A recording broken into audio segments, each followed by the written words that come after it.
OMH 101 संप्रेषण तकनीकी में पुनः आपका स्वागत है। आज हम जिस विषय पर पुनः बात करने वाले हैं, जिस विषय की पुनः चर्चा करने वाले हैं, वह विषय है विराम चिन्ह।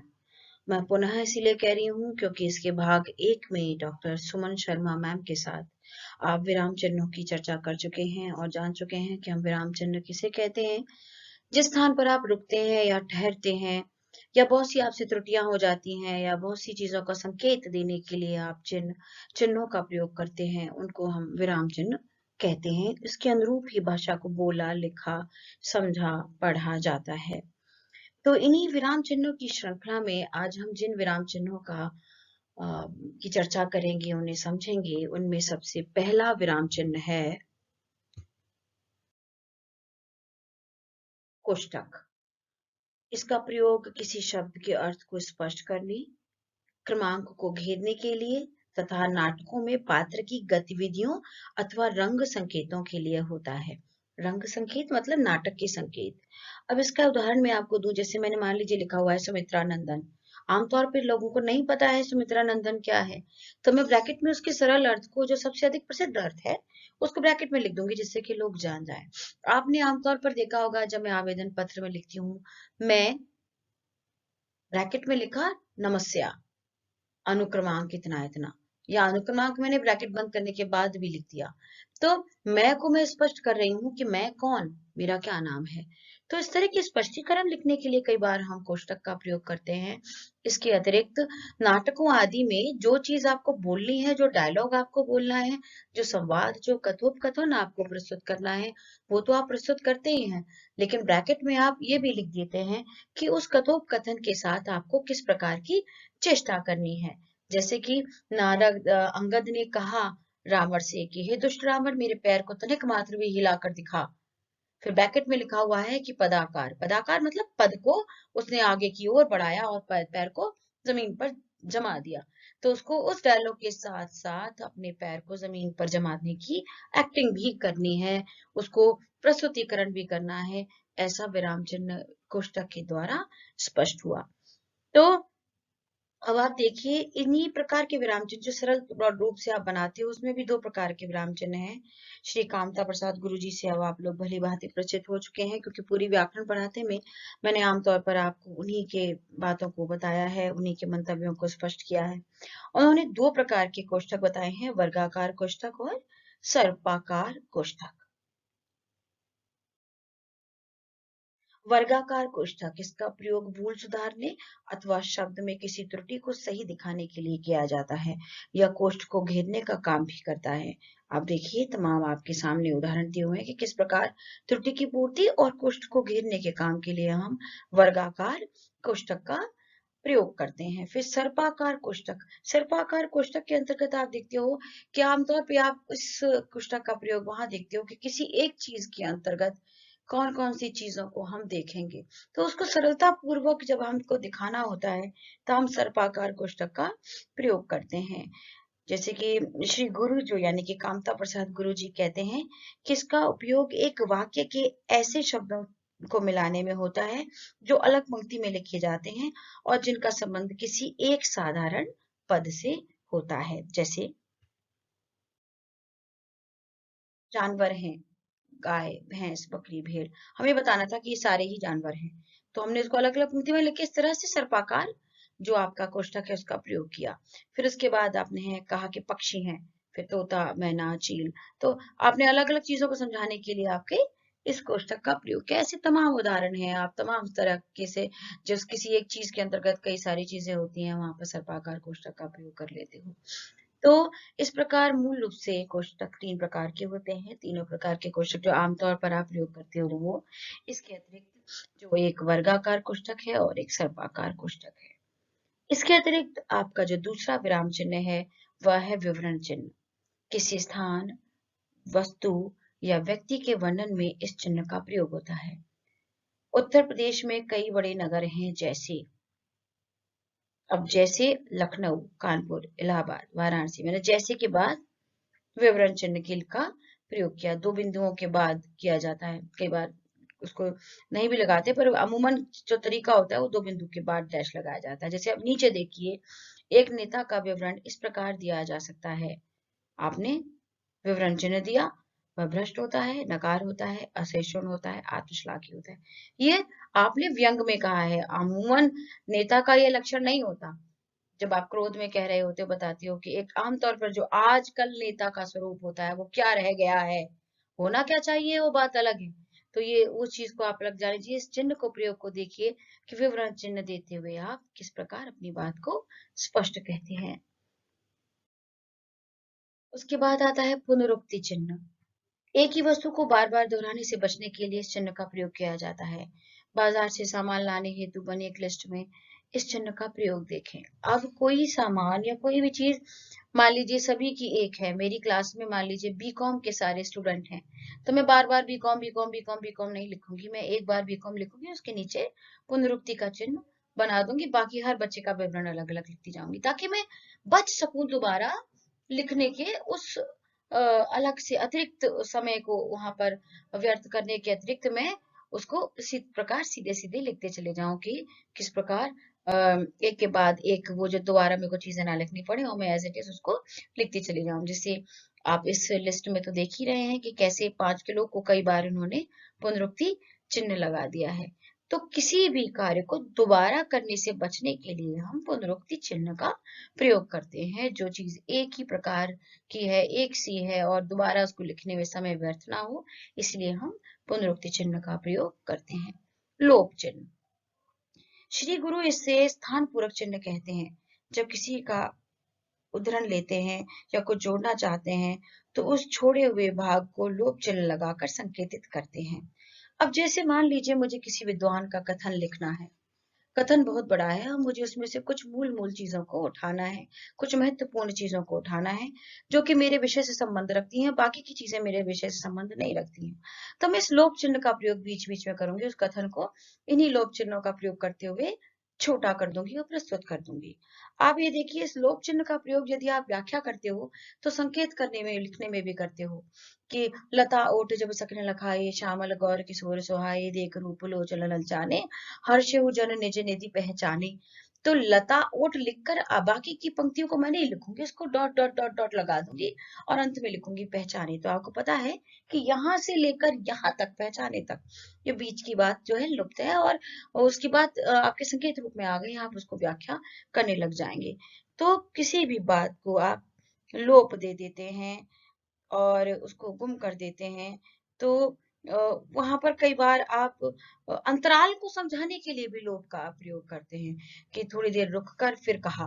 तो अंतराल को समझाने के लिए और छोड़े हुए वाक्यांशों को बताने के लिए हम, या किसी भी वाक्य पदांश को छोटे में लिखने के लिए हम लोप चिन्ह का प्रयोग करते हैं। अब हम जिस विषय या जिस विराम चिन्ह की बात करने वाले हैं वह विराम चिन्ह है पाद चिन्ह। इसको कामता प्रसाद गुरु जी रेखा चिन्ह के नाम से भी अभिहित करते हैं, बोलते हैं, बताते हैं। जिन शब्दों पर अधिक ध्यान दिलाने की आवश्यकता होती है उनके नीचे एक लाइन खींच दी जाती है, इसे ही पाद चिन्ह या रेखा कहते हैं। आप इसका प्रयोग अमूमन सभी छात्रों को मैंने करते हुए देखा है, भले से आपको ना पता हो कि हम इसको रेखा चिन्ह कहते हैं या पाद चिन्ह कहते हैं। आमतौर पर जब आप एग्जाम देते हैं तो कलर पेन से क्या करते हैं कि लिखी हुई बात के नीचे काले रंग के पेन से या नीले रंग के पेन से या हरे रंग के पेन से अपनी बात को आप अंडरलाइन कर देते हैं, ये बताने के लिए कि जो परीक्षक है वो आपकी इन बातों को ध्यानपूर्वक पढ़े और उन पर विशेष ध्यान दे। तो जिन चीजों पर हम ये इच्छा रखते हैं कि लोग ध्यान दें उसे हम अंडरलाइन कर देते हैं, उसके नीचे रेखा खींच देते हैं ताकि उसको हम अधिक ध्यान से पढ़ें। तो इस विराम चिन्ह को हम पाद चिन्ह के नाम से या रेखा चिन्ह के नाम से अभिहित करते हैं। मैंने इसका नीचे एक उदाहरण भी दिया हुआ है कि हिंदी की प्रमुख व्याकरणिक कोटियां संज्ञा, सर्वनाम, विशेषण, क्रिया तथा अव्यय हैं। तो मुझे जो मेरे लिए मूल शब्द थे, मुख्य शब्द थे, उसके नीचे मैंने अंडरलाइन कर दिया, उसके नीचे मैंने रेखा खींच दी, जिससे स्पष्ट हो गया कि मैं मूलतः इनकी बात कर रही हूँ। उसके पश्चात हम जिस अन्य विराम चिन्ह की बात करते हैं वह है दीर्घोच्चारण चिन्ह। इसका प्रयोग आपने तरह तरह से देखा होगा। अभी शुरुआत में जब हम व्याकरण पढ़ रहे थे तब हमने स्वरों को 3 प्रकार के मात्रा के आधार पर 3 प्रकार के स्वर पढ़े थे, ह्रस्व, दीर्घ और प्लुत। तो जो प्लुत स्वर है उनमें लगभग तिगुना समय लगता है। तो उसको दिखाने के लिए आप अवग्रह का यानी कि एस जैसी आकृति का प्रयोग करते हो। ओम लिखते वक्त ओ और इसी एस का प्रयोग और मां लिख देते हो आप, ताकि उस स्वर के उच्चारण में इतना लंबा समय लगता है, ये बताने के लिए। हिंदी के जो प्लुत स्वर हैं इसमें इनका उच्चारण दिखाने के लिए हम इस चिन्ह का प्रयोग करते हैं। इसके अतिरिक्त आप देखिए कि आप जब वाण्य को मात्रिक छंद इत्यादि पढ़ते हैं तो उसमें आप जब लघु और गुरु शब्दों का या लघु और गुरु चिन्हों का प्रयोग करते हैं तो गुरु जो चिन्ह है उसके लिए इसका प्रयोग किया जाता है, इसी एस जैसी आकृति का प्रयोग किया जाता है। ठीक इसी प्रकार जो संगीत के विद्यार्थी हैं वो इसको बहुत अच्छे से समझते हैं। आप जब आलाप का गायन करते हैं तो आलाप को कितनी मात्रा काल तक आपको खींचना है, गाना है, वह अवग्रह से यानी इस एस की आकृति से स्पष्ट होता है। तो यह दीर्घ उच्चारण चिन्ह है, आपको कितनी देर तक, कितनी मात्रा काल तक बोलना है, इसके लिए इस चिन्ह का प्रयोग किया जाता है। उसके पश्चात जो अन्य चिन्ह हम बात करने वाले हैं वह चिन्ह है उद्धरण चिन्ह। इसका प्रयोग आप लोग आमतौर पर बहुतायत से करते हैं। आप जब अपनी बात को परिपक्व करने के लिए किसी विद्वान व्यक्ति का कथन उद्धृत करते हैं तो उस कथन को उद्धृत करने के साथ साथ आप क्या करते हैं, उसे इन्वर्टेड कॉमास जिसको आप बोलते हैं ना कि उद्धरण चिन्ह में आप उसको बांध देते हैं कि यह किसी का कथन है। वो उद्धरण चिन्ह लगे होने से स्पष्ट हो जाता है कि यह किसी व्यक्ति का, विद्वान व्यक्ति का या किसी भी व्यक्ति का कथन है, उसकी कही हुई बात है। जैसे नेताजी ने कहा था, तुम मुझे खून दो मैं तुम्हें आजादी दूंगा। तो इस बात को आपने क्या किया, इन्वर्टेड कॉमास में उसको यानी कि उद्धरण चिन्ह में आपने उसको बांध दिया। ठीक इसी प्रकार जब आप एक एक उद्धरण चिन्ह लगाते हैं जिसको आप सिंगल इन्वर्टेड कॉमास कहते हैं, वो उसका प्रयोग आप तब करते हैं जब किसी व्यक्ति का नाम, उसके उपनाम या उसकी पुस्तक के नाम को आप जब उसमें उद्धरण चिन्ह में बांध देते हैं तो आप सिंगल इन्वर्टेड कॉमास का या फिर जो एकाकी जो आपका एक लौता जो चिन्ह है, उद्धरण चिन्ह है, उसमें उसको बांध देते हो। इसके अतिरिक्त हम जो अन्य विराम चिन्ह की चर्चा करेंगे वह है पाद बिंदु। हिंदी में अरबी फारसी से आए शब्दों के नीचे लगने वाला चिन्ह पाद बिंदु है, जिसको हम क्या कहते हैं, नुक्ता। यह क, ख, ग, क, ख, ज, फ आदि वाले शब्दों में होता है। अब हिंदी में इस चिन्ह का चलन समाप्त सा हो गया है, परंतु आमतौर पर जब हम बताने के लिए कि ये उर्दू के शब्द हैं और वहाँ उर्दू में तो तमाम इस तरह के नुक्ते वाले शब्द हैं ही और उनके सही उच्चारण के लिए हम इस पाद बिंदु का प्रयोग करते हैं। मैंने जब आपको स्वर और व्यंजन पढ़ाए थे तब भी जो आगत स्वर है, आगत व्यंजन है, आगत व्यंजनों के अंतर्गत मैंने आपको इनको पढ़ाया था और आपने इनके स्वरूप को जाना था। क, ख, ज, फ इत्यादि शब्द जो मैंने आपको इत्यादि जो व्यंजन आपको मैंने पढ़ाई थी। तो इसमें जैसे गजल, खौफ, खिदमत, जमीन, जबान, किस्मत। अब इसमें मैं अगर खौफ कहती हूँ या गजल कहती हूँ तो अगर मैं नुक्ता नहीं लगाऊंगी तो वो गजल हो जाएगा। उसको सही उच्चारण के लिए मुझे गजल के नीचे नुक्ता लगाना होगा जिससे कि मैं उसका सही उच्चारण कर सकूं। उसके बाद जो चिन्ह आता है, इस चिन्ह से भी आप बखूबी परिचित होंगे और ये चिन्ह आप लोग भी इस्तेमाल तब करते होंगे जब कोई वाक्यांश लिखते वक्त आपका कोई शब्द छूट जाता है तो आप यदि उसको बीच में डालेंगे तो कैसे डालेंगे, वहां स्थान ही नहीं है, तो वहां आप उल्टा वी के से जैसे आकार को, है ना, जैसे तीर के जैसे आकार को बना देते हैं। उसके नीचे की डंडी नहीं होती, बस तीर का ऊपर का कोन होता है, उसको बनाकर आप उस छूटे हुए शब्द को ऊपर लिख देते हो। जैसे यहाँ उदाहरण है, मैंने तुम्हें या मैं तुम्हें देना चाहता हूँ। मान लीजिए मैं कुछ शब्द भूल गई तो मैंने इसको हंस पद लगाकर लिख दिया। वह लिस्ट अपना नाम नहीं चाहता, वह लिस्ट में अपना नाम नहीं चाहता।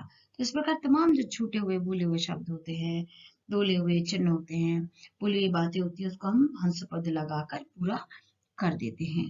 इसी प्रकार टीका सूचक चिन्ह, श्री गुरु के अनुसार पृष्ठ के नीचे अथवा हाशिए में कोई सूचना देने के लिए तारांकित एक धन या 2 धन का चिन्ह या कोई अंक लिख देते हैं।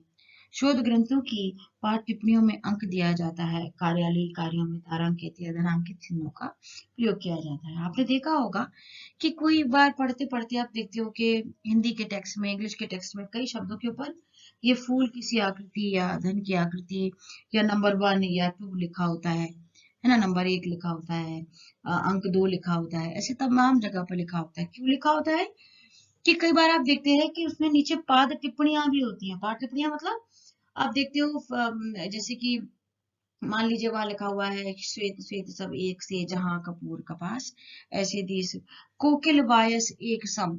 अब कोकिल वायस, वायस का मतलब कौआ, वायस के ऊपर आपने फूल लगा का चिन्ह बना दिया और नीचे जो उसी उस नोट के आधार पर आपने नीचे देखा वहां लिखा हुआ था कौआ, है ना। इंद्रायण दारिम विषय, इंद्रायण एक विषैला फल है, तो इंद्रायण के आगे आपने फिर से वो फूल लगा दिया, दाड़िम के आगे आपने फिर से फूल लगा दिया और नीचे पाद जो टिप्पणी है उसमें लिख दिया कि ये इंद्रायण जो है विषैला फल है और दाड़िम जो है क्या कहते हैं ये अनार के लिए प्रयुक्त हुआ है। अगर मैं उस धन के चिन्ह को प्रयोग ना भी करूं तो मैं मेरे पृष्ठ पर, एक पृष्ठ पर आने वाले जितने भी शब्द हैं उसमें 1 2 3 4 ऐसे लिखती जाऊंगी और नीचे पाद टिप्पणी यानी कि जो पैरों की तरफ यानी कि पन्ने के निचले हिस्से में जो रेखा लगाकर वहां पर 1 2 3 4 इत्यादि जो शब्द जो भी हैं, कठिन शब्द हैं, उन सभी के अर्थ में लिखती जाऊंगी। तो आमतौर पर जब हम किताबों को पढ़ते हैं या हम कोई प्रबंध लिख रहे होते हैं उसमें हम, ताकि वो सभी का समझ में आ सके, तो ऐसे कठिन शब्दों पर, ऐसे कई बार विद्वानों के कथनों पर को यदि हम वहां नहीं लिख रहे हैं कि ये कथन कहाँ से लिया गया है तो हम क्या करेंगे, वहां फूल की आकृति बना के छोड़ देंगे या वहां पे नंबर लिखकर छोड़ देंगे उसको, या तो बिल्कुल पृष्ठ के बाद में उसको नंबर को क्लियर करेंगे, स्पष्ट करेंगे कि ये जो नंबर 1 है ये पृष्ठ के अंत में परिशिष्ट में मैंने लिखा हुआ है पीछे कि ये नंबर 1 पर किस विद्वान का कथन था। ये नंबर 2 जहां मैंने लिखा हुआ है वहां किस विद्वान का कथन है। तो ये या तो पाठ टिप्पणी में, जिसको आप फुट नोट भी कहते हैं, वहां भी लिखा होता है, नहीं तो पीछे भी आप भी लिख देते हैं कि ये आपने कहाँ से, किस किताब से लिखा है, तो इसको हम टीका सूचक चिन्ह के रूप में जानते हैं। अब आता है तुल्यता सूचक चिन्ह, विराम चिन्ह। शब्दार्थ दिखाने या गणित में तुल्यता सूचित करने में यह चिन्ह व्यवहृत होता है। जैसे पाषाण बराबर पत्थर, यानी पाषाण का क्या अर्थ है, पत्थर। धरा बराबर पृथ्वी। अब ये गणित में भी प्रयुक्त होता है और हिंदी में शब्दार्थों को बताने के लिए भी आप प्रयुक्त करते हैं कि ये चीजें बराबर मतलब क्या हुआ। यदि आपने, मैंने इसको जोड़ा, इसको घटाया, इसको करा तो बराबर क्या आया, यानी तुल्यता दिखाने के अंत में क्या आया बताने के लिए गणित में प्रयोग किया जाता है। तो हिंदी इत्यादि में आप इसका प्रयोग किस लिए करते हैं कि आपने इस चीज के लिए इसके समकक्ष क्या चीज है या ये सब का मतलब बराबर क्या हुआ। इस तुल्यता को दिखाने के लिए, समता को दिखाने के लिए आप बराबर के चिन्ह का प्रयोग करते हैं, जिसको तुल्यता सूचक चिन्ह हम कहते हैं। इसके अतिरिक्त अंत में हम समाप्ति सूचक चिन्ह को ले रहे हैं। आप डैश, शून्य, डैश या डैश डैश डैश इत्यादि शब्दों का, जिसको कहते हैं ना, प्रयोग करते हैं किसी लेख अथवा पुस्तक या फिर अध्याय की समाप्ति पर यह चिन्ह लिखा जाता है। जैसे यह अध्याय यहीं समाप्त हो रहा है और नीचे उपयुक्त चिन्ह बना दिया जाएगा। पुस्तक के सभी अध्यायों की समाप्ति पर यह चिन्ह बना दिया गया है। तो अध्याय समाप्त हुआ, लेके आपने ये चिन्ह बना दिया, तो ये हमें संकेत हुआ कि हाँ बात यहाँ पर खत्म हो गई। और या फिर दूसरी बात, ये जो पीछे लिखी हुई बात है इनका संदर्भ इससे हो सकता है, पर जो मूल रूप से लेकर बात कह रहा था वो यहाँ पे आकर अंत हो गया है, समाप्त हो गया है। तो समाप्ति के लिए किसी भी आप असाइनमेंट को करते हैं, असाइनमेंट के बाद भी इस तरह के चिन्हों का प्रयोग आप लोग भी आमतौर पर करते हैं। तो आपने देखा कि विराम चिन्ह बहुत सारे थे, शुरुआती अल्प विराम, अर्ध विराम इत्यादि चिन्हों को आपको मैम ने पढ़ाया था। इसके अतिरिक्त जो अन्य आपके विराम आदि थे वो सभी विराम को, मैंने विराम चिन्हों को आज आपको पढ़ाने का प्रयास किया है।